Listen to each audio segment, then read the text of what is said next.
Familia Semilla, buenos días. Un domingo más que tenemos el placer de llegar a sus hogares a través de este tiempo que el Señor a todos nos regala, y qué hermoso pues llegar a un domingo más en la que la palabra siga siendo lo más importante. Ya nos conocen, pero siempre para los que tal vez por primera vez se conectan, pues somos Zoila y Robinson Montes, moderadores de la célula número 10 de Yorba Linda, los que les damos la más cordial bienvenida. Buenos días, mi amor. Buenos días a todos. Realmente gracias por estar aquí en esta transmisión de Semilla OC todos los domingos. Y nada, muy contentos de estar con ustedes realmente, ¿no? ¿Qué te parece la clase que hemos estado teniendo con respecto a Santiago? Los 4 capítulos han estado bastante fuertes. Son un llamado a realmente pues tomar en conciencia y con mucha seriedad que el lugar más seguro es donde podemos vivir, es la voluntad de Dios. A mí me quedó muy grabado eso y realmente es el lugar a donde yo quiero estar, ¿no? Amén, amén. Y definitivamente, pues, como lo hemos aprendido, pues, realmente cada día tiene su propio afán. Hacer planes, pues, es bonito, pero no hay nada mejor que ser parte de ese plan al que Dios nos invita todos los días. Así que nada, yo creo que nos iremos preparando ya para lo que viene, porque Santiago todavía no ha terminado, pero no queríamos dejar de anunciarles algo que realmente va a ser de mucha bendición también, en este caso para los chicos y chicas de Semilla. Y es la invitación a un día en el desierto con John Beans y el pastor Héctor Hermosillo. John Beans, un varón, siervo de Dios, que nos acompañará desde Arkansas el sábado 20 de noviembre. Ese tiempo, desde ya, chicos y chicas, sepárenlo, porque será un día hermoso en el que el Señor pues también permitirá compartir ese tiempo con estas personas que son tan importantes, no solamente para la vida de sus padres, sino también para nuestra congregación. Así es, chicos, anímense, por favor, pasen la voz a sus amigos. Ahí está el código QR en la pantalla para que puedan tener toda la información y se puedan inscribir. Todos los chicos de middle school, high school, college están cordialmente invitados. Queremos que estén todos porque realmente van a haber muchas actividades y como saben, pues vamos a tener también a John Beans al día siguiente, en el 21, en nuestra reunión de OC, ¿no? Exactamente, ¿no? Así que para que lo vayamos conociendo un poco y veamos la manera en la que el Señor lo usa, pues los invitamos a alabar al Señor a través de una hermosa canción justamente cantada por John Beans, cuyo nombre es Cristo Vive. Así que alabemos al Señor, amada familia. Cantemos.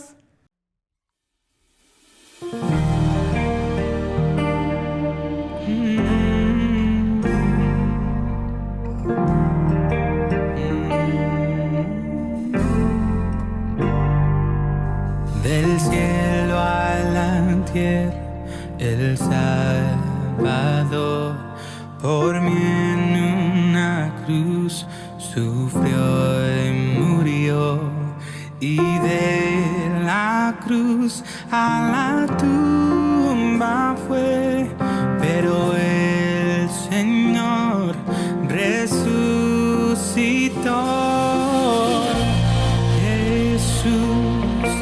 Rey victorioso, Jesús, no hay otro nombre, aleluya, para siempre, aleluya, Cristo vive.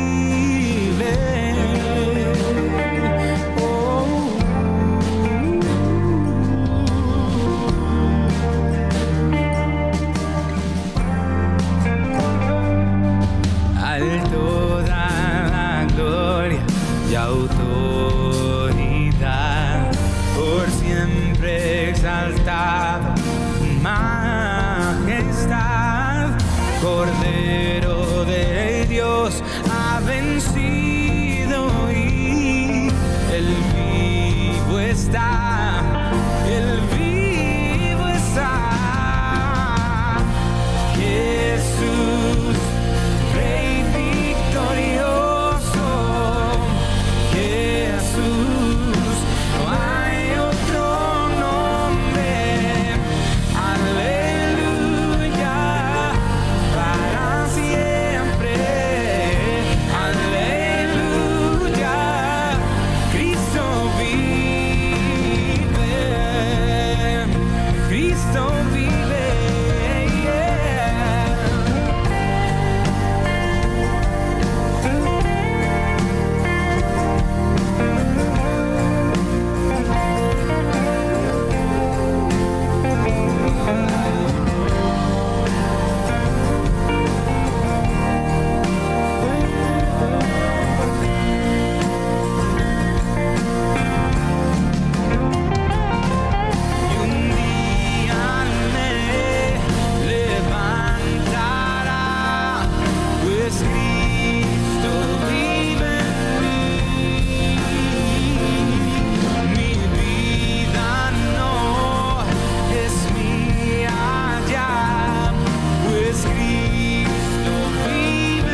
Amado Señor, ¿cómo no darte la gloria a ti, solo a ti, a través de esta hermosa alabanza, en la que simplemente nos reafirma, Señor, de que tú vives.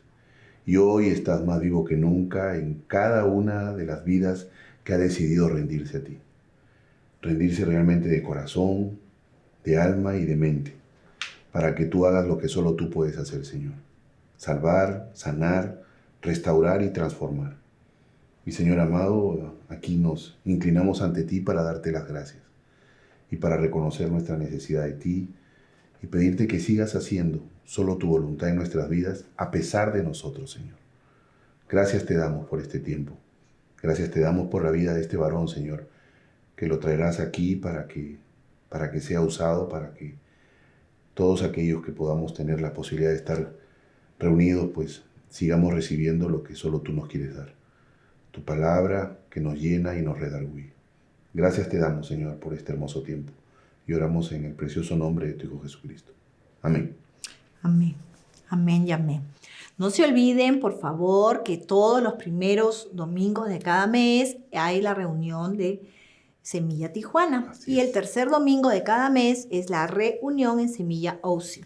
Exactamente. Así que sin más preámbulos, pues lo que todos estamos esperando, que es el último capítulo de esta hermosa epístola de Santiago.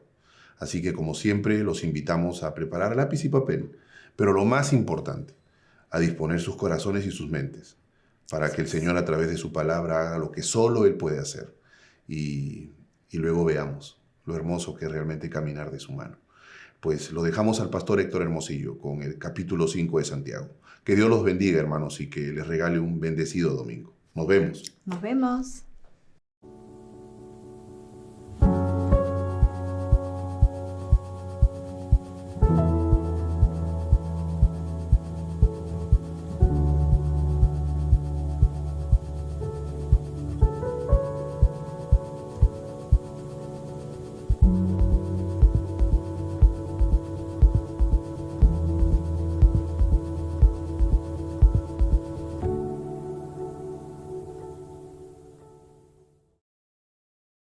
Familia preciosa, muchas bendiciones.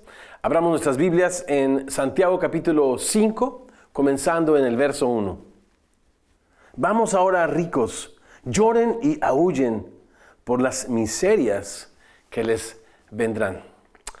Tenemos juntos una palabra de oración.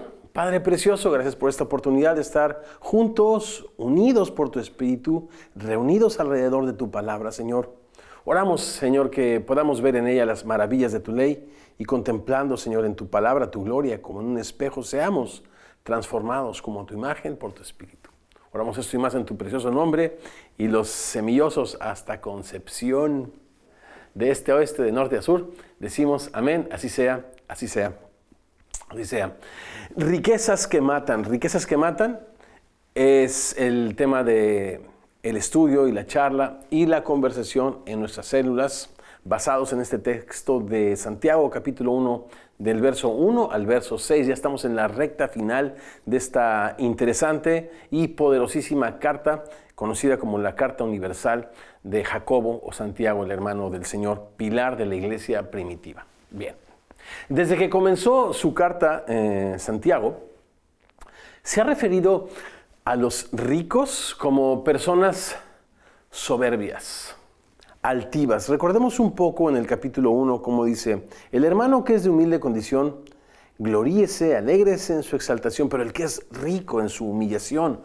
Y empieza a hablar duro en relación a los ricos, porque él pasará como la flor de la hierba, porque cuando sale el sol con calor abrasador, la hierba se seca, su flor se cae y perece su hermosa apariencia. Así, repito, se marchitará el rico en todas sus empresas. Entonces, parece ser que en toda su carta, también en el capítulo 2, verso 6, hace referencias similares a los ricos, repito, como personas soberbias, altivas, que necesitan humillarse delante de Dios. Los ricos, pues, en el lenguaje de Santiago, son personas muy necesitadas de una intervención divina para considerar su verdadera condición de pobreza delante de Dios. Déjame ponerlo en primera persona del plural. los ricos somos personas muy necesitadas de una intervención divina para considerar su verdadera o nuestra verdadera condición de pobreza espiritual delante de un Dios santo, huyendo así de la aparente seguridad que las riquezas materiales pudieran ofrecer o pudieran ofrecernos. Y recordemos que estas riquezas en las que el hombre confía, estas riquezas temporales, no solamente tienen que ver con cuestiones económicas, ¿no?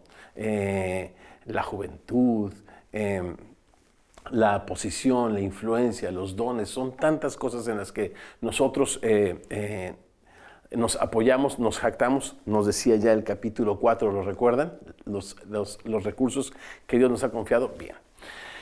Jesús en su enseñanza habla pues de dos clases de ricos. Por otra parte, aquellos que son, ¿recuerdan? Ricos para con los hombres, y aquellos que son, exacto, ricos para con Dios. ¿Sabes qué clase de rico eres tú? Riquezas que matan, efímeras, en primer lugar, verso 1, inútiles, versos 2 y 3, injustas, verso 4, y al final del día estas son como un espejo, porque ellas reflejan también nuestro carácter. Efímeras, vamos ahora, ricos lloren y aúllen por las miserias que les vendrán. Por toda la Biblia se habla de esa falsa seguridad que esta clase de riqueza ofrece o asegura.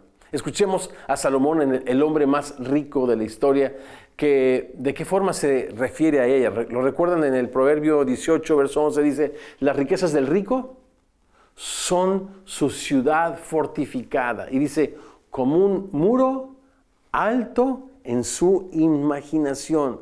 Las riquezas pues son un espejismo, son aquel muro alto o fortaleza detrás del cual nos escondemos o resguardamos por algún tiempo. Según Salomón, estas son solo, repito, un espejismo que intenta esconder la verdadera condición del ser humano delante de su Creador.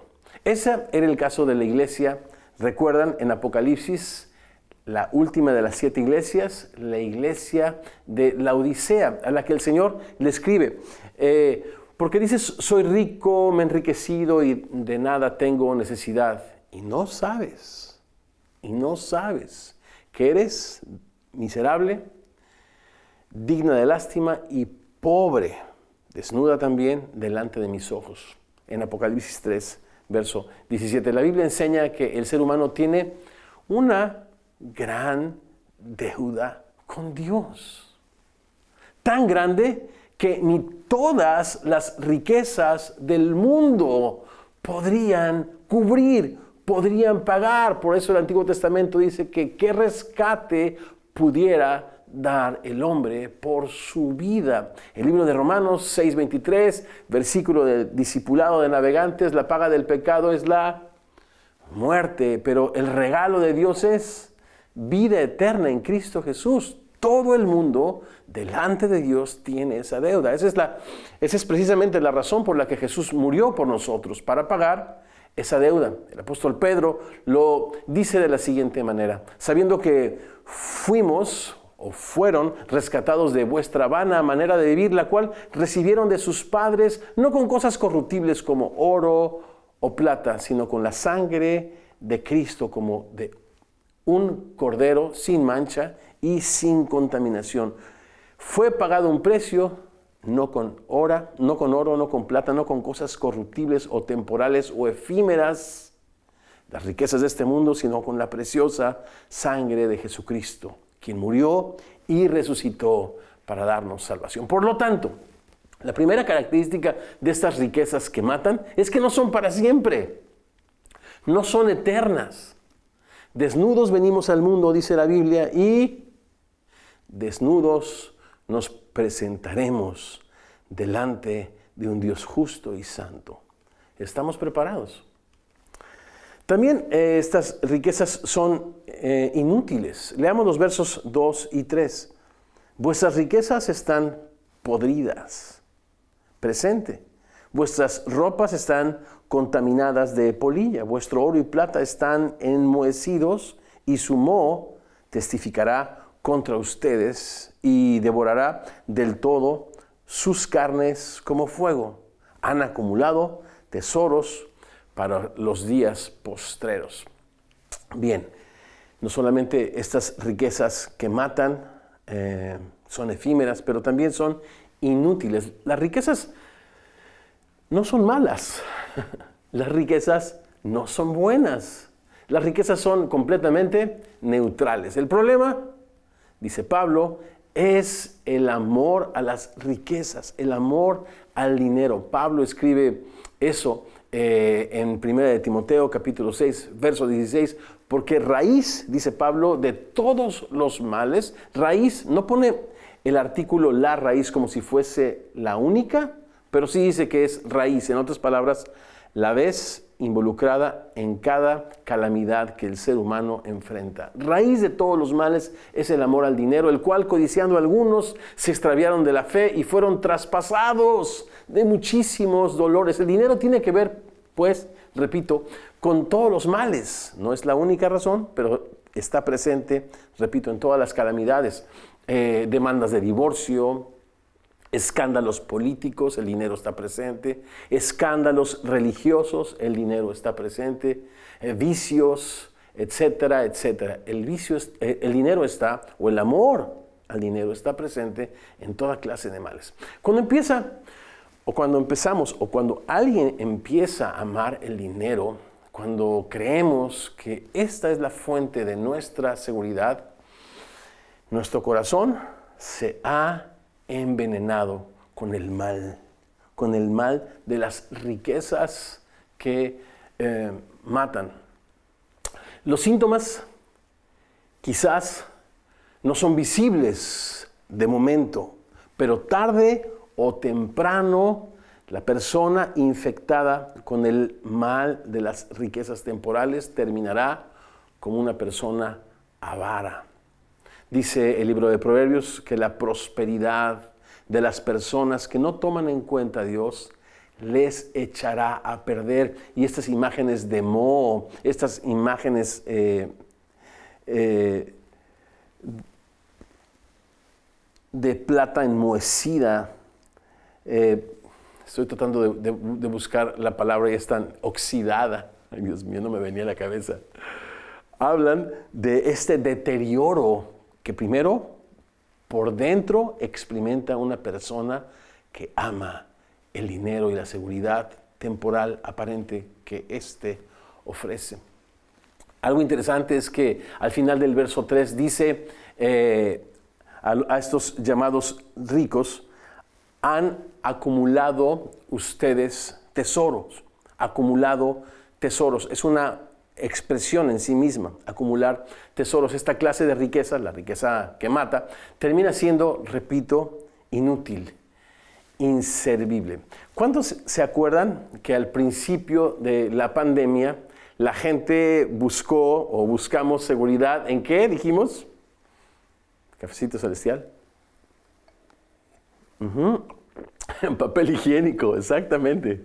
¿Y qué hacíamos con él? Digo, para no hablar de terceras personas, ¿qué hacíamos con el papel higiénico? Acapararlo, acapararlo. Ese es un verbo en la Biblia que habla de esta codicia engañosa y perversa que hunde a los hombres en destrucción y perdición. El acaparar, almacenarlo, retenerlo, ni siquiera usarlo, mucho menos compartirlo. Ahora, pensaba también en otro ejemplo. Desde que trajeron el agua acá, después de la Segunda Guerra Mundial, dice la historia moderna, a California, California se convirtió en un suelo extraordinario para el cultivo de cítricos. Muchas casas y muchos vecinos tienen fantásticos árboles de cítricos, naranjas, mandarinas, limones, toronjas, etc. Y la gran mayoría solo quieren los árboles como trofeos, como estos trofeos que le dan a las personas estatus. No cortan la fruta, no comen la fruta, no comparten la fruta, solamente la acaparan. Esto es una imagen que revela el corazón del hombre infectado por estas riquezas que matan, que terminan siendo inútiles.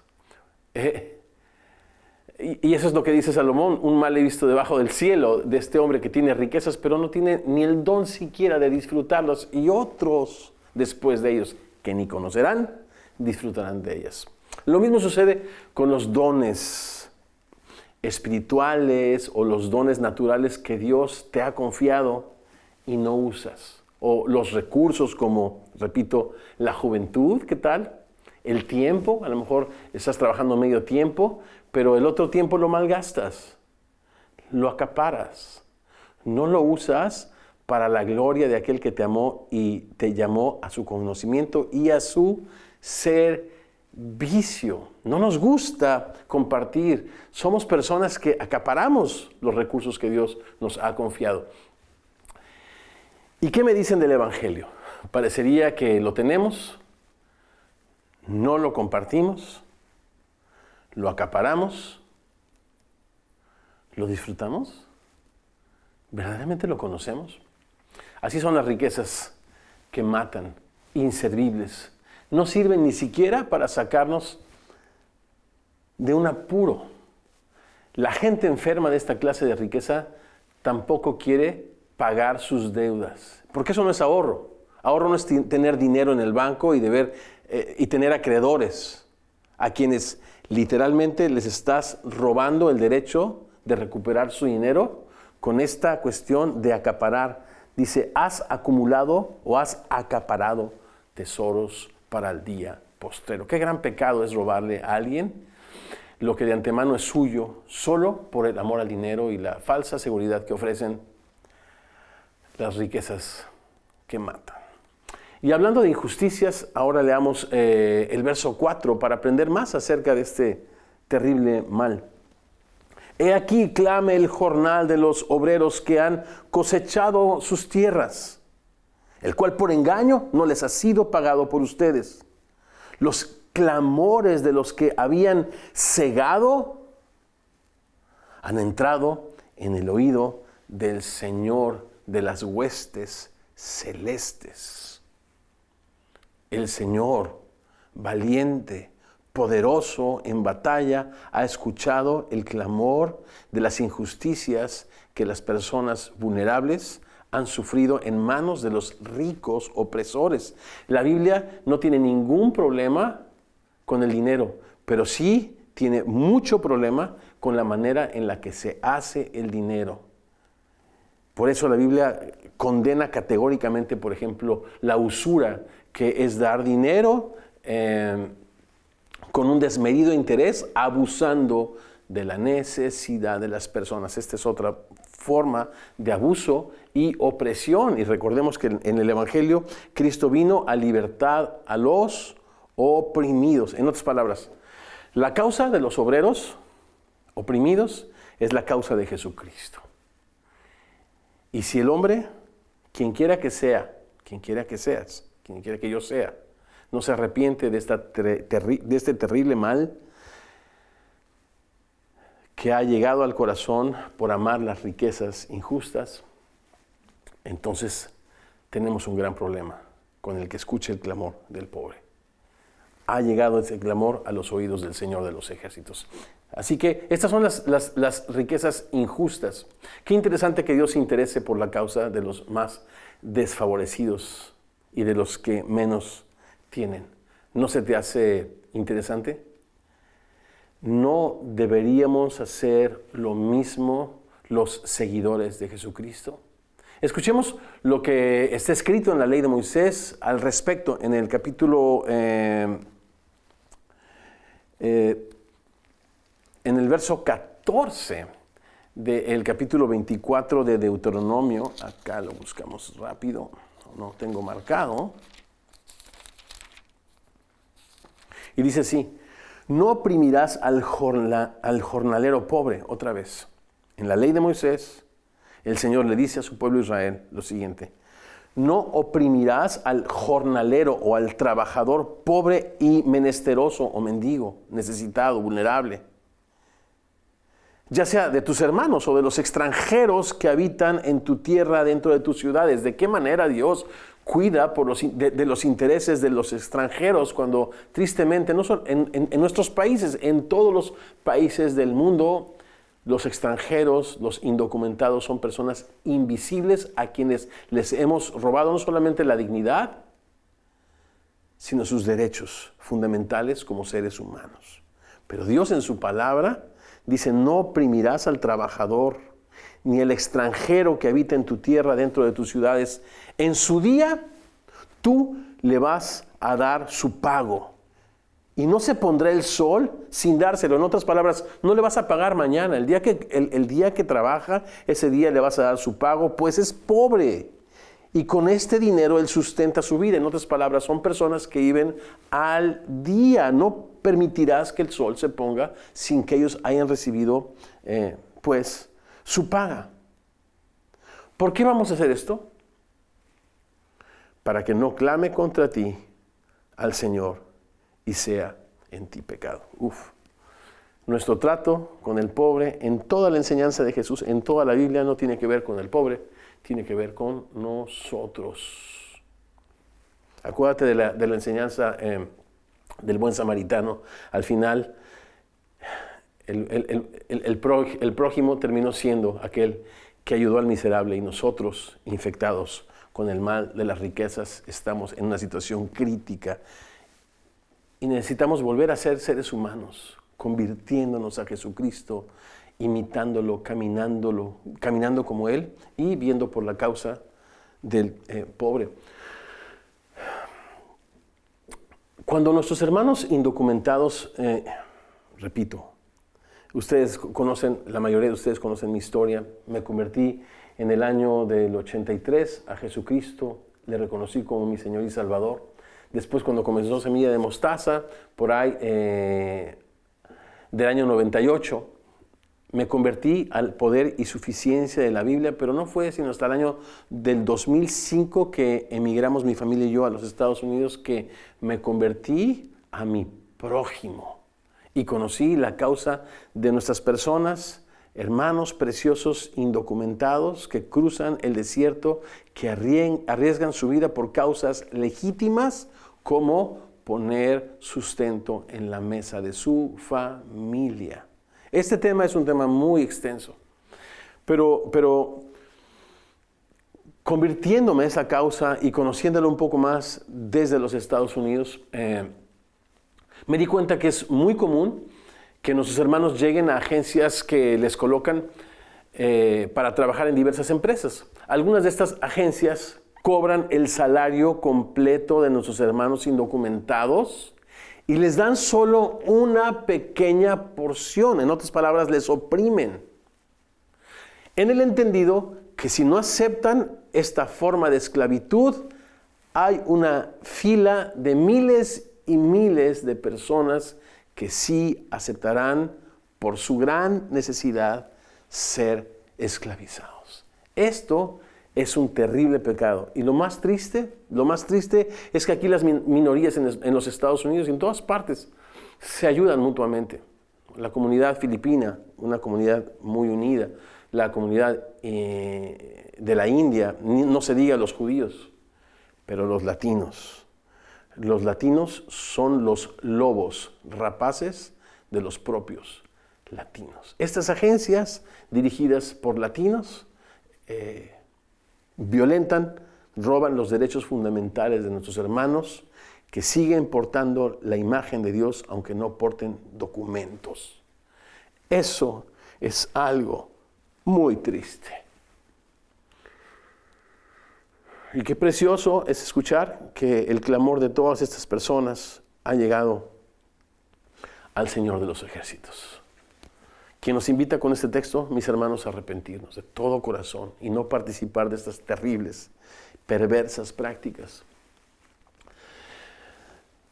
Por último, el uso de estas riquezas, las riquezas que matan, son un reflejo no de lo que hacemos, son un reflejo de lo que somos. No podemos separar lo que somos de lo que hacemos con el dinero, de lo que hacemos con las riquezas. Leamos estos últimos versos para traer una reflexión final antes de orar.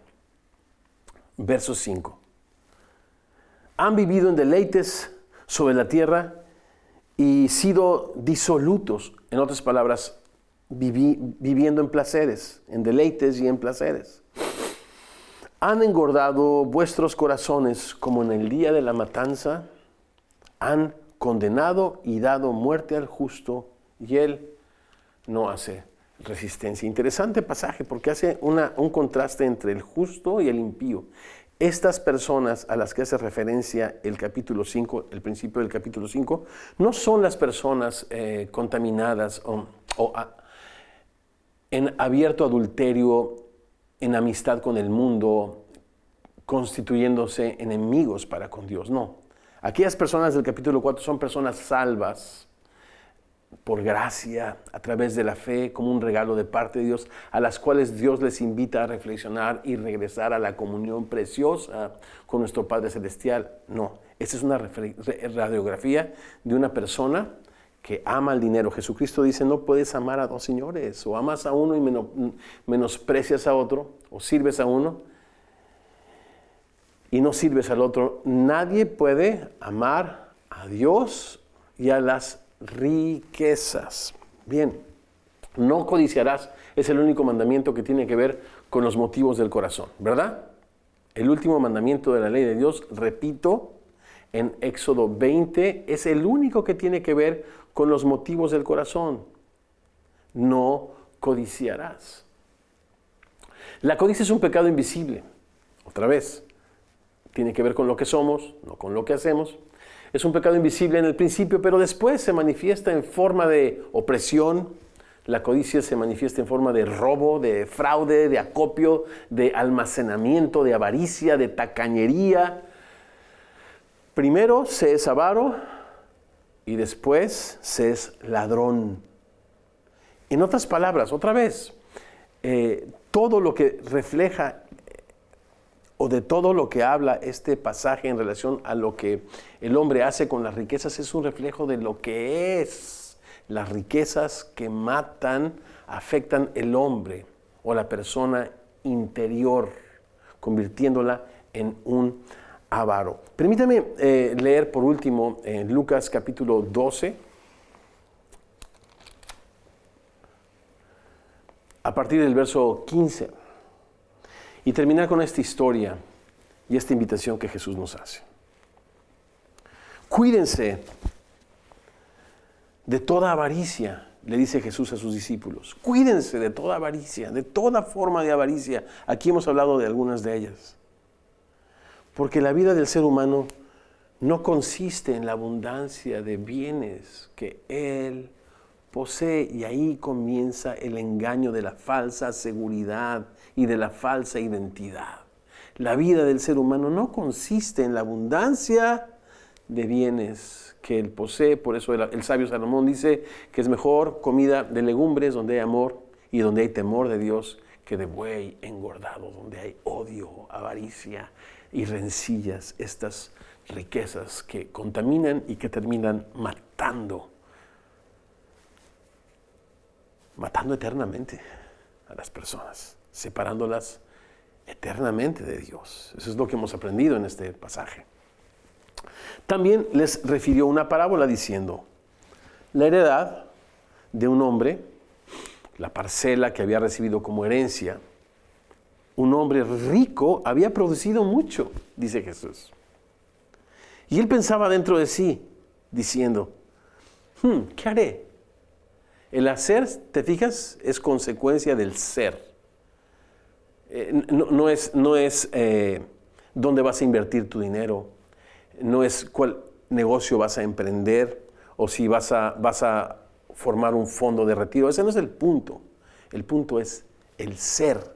Y el ser determinará el hacer, según la enseñanza de Jesús. Él pensaba dentro de sí diciendo, ¿qué haré? Porque no tengo dónde guardar mi fruto. Y dijo, esto haré, derribaré mis graneros. Se sentía dueño, ¿verdad? Cuando la Biblia dice que somos solamente administradores de todo lo que Dios nos ha confiado. Tal jactancia, decía Santiago, es pésima, es mala, es destructiva.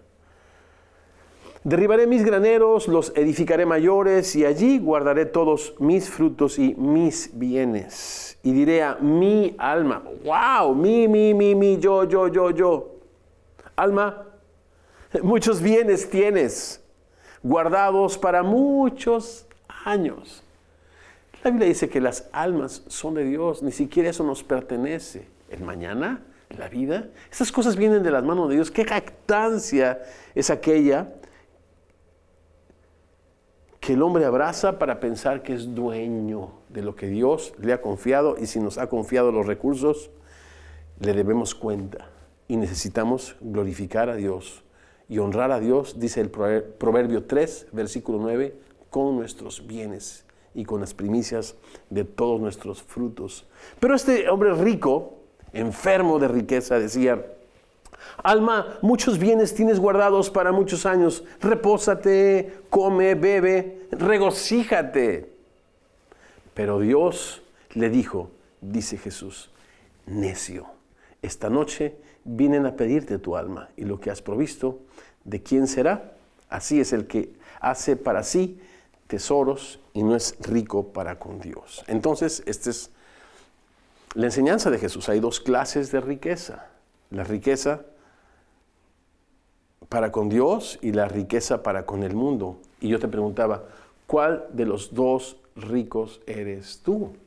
Aquel que está preparado para presentarse delante de Dios desnudo, porque desnudo venimos y desnudo nos presentaremos delante de Dios. ¿Cuál es esa riqueza? La riqueza es cuando tú recibes como un niño el reino de Dios. A lo suyo vino Jesús, los suyos no le recibieron, confiaron más en sus riquezas temporales, engañosas. Pero aquellos que recibieron a Jesucristo, la esperanza gloriosa, el regalo de Dios y su sacrificio en la cruz, dice la Biblia que Dios nos da el derecho, la potestad, el honor, el privilegio de ser llamados hijos e hijas de Dios. Y estas son las personas que son y somos ricos para con Dios. No quisiera ser rico para con Dios. No es un problema de dinero, es un problema del corazón. Pero Jesucristo está a la puerta de ese corazón duro, tocándolo y llamando.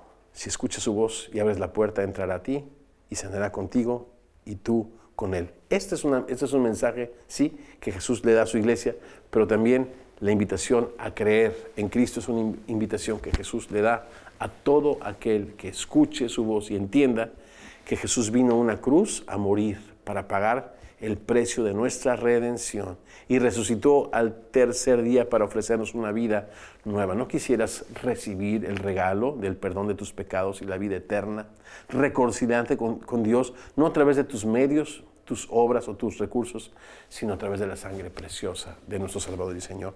¿Por qué no le decimos al Señor Jesucristo, te damos muchas gracias, Señor, por esta enseñanza fuerte que nos pone, Señor, al desnudo, Señor? Puedes decirle, si esta es la primera vez que oras a Dios, Dios precioso, he confiado en los recursos materiales porque no te conocía, pero hoy entiendo, Señor, que el perdón, la vida, la fe, la reconciliación y la esperanza son cosas, Señor, que no se compran con el dinero, sino con la sangre preciosa que tú derramaste en la cruz. Señor, yo recibo estas cosas, permito que tú me enriquezcas con tu perdón, con tu adopción, haciéndome tu hijo, tu hija. Y te pido, Señor, que me des luz en mis ojos y en mi alma para leer tu palabra, Señor, y para crecer en tu conocimiento y en tu servicio. Señor, oro por la familia de Semilla. Te agradezco mucho sus corazones generosos, Señor. Muchas personas, tanto aquí en los Estados Unidos, moderadores de células, pastores, Señor, están y estamos viendo por la causa del pobre. Inclusive, Señor, ofreciéndoles trabajos dignos y mejor remunerados que lo que pudieran encontrar en otro lugar. Gracias, Padre precioso. No te pido que seamos una iglesia grande, sino una iglesia fuerte, una iglesia que te glorifique, una iglesia generosa, Padre, que nos ayudes a cuidar de este fruto y que tú le des el crecimiento que tú quieras, precioso Dios. Permítenos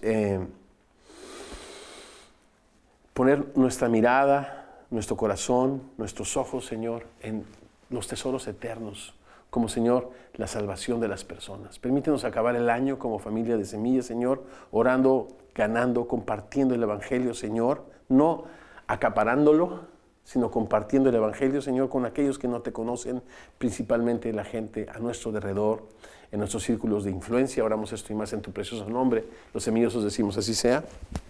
Amén. Continuamos nuestra conversación en células, perseverando allí en la Escritura, en la comunión unos con otros, en el partimiento del pan y en las oraciones.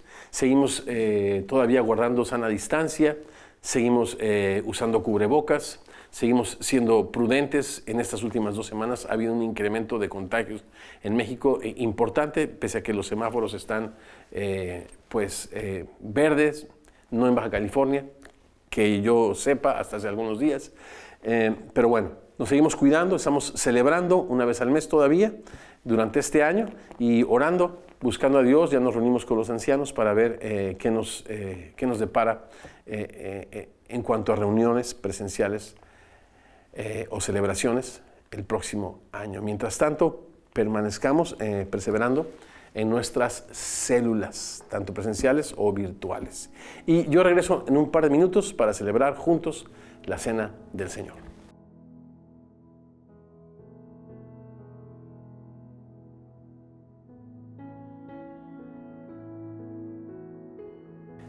Dice la palabra de Dios, porque yo recibí del Señor lo mismo que les he enseñado, escribiendo el apóstol Pablo a los Corintios, que la noche que Jesucristo fue entregado, tomó pan, y él mismo, habiendo dado gracias, lo partió y dijo: tomad, comed, esto es mi cuerpo que por ustedes es partido, hagan esto en memoria de mi familia preciosa. Recordemos a nuestro Salvador tomando juntos el pan.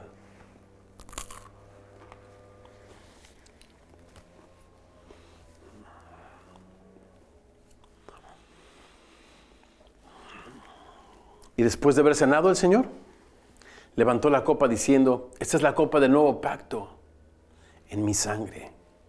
Hagan esto todas las veces que la beban en memoria de mí. Y continúa escribiendo Pablo: de manera que cada que comemos este pan y bebemos esta copa, la muerte del Señor, proclamamos, anunciamos, damos a conocer hasta que Él venga. Y dice el libro de Hebreos, porque todavía un poquito, y el que ha de venir, vendrá, y no tardará. Tomemos juntos, familia, la copa. Señor hermoso, gracias por esta invitación que nos has hecho de ser parte de tu preciosa familia, Señor. Mirad cuán amor nos ha dado el Padre para que seamos llamados hijos e hijas de Dios. Recibe nuestra alabanza. Señor, recibe nuestro agradecimiento, nuestro reconocimiento, Padre precioso, y llénanos con tu Espíritu Santo para sumarnos a esta restauración que estás haciendo de tu mundo mientras el Evangelio se da a conocer a través de nosotros, a través de tu iglesia, así como las aguas cubren el mar. Oramos esto y más en tu precioso nombre, y los semillosos decimos así sea.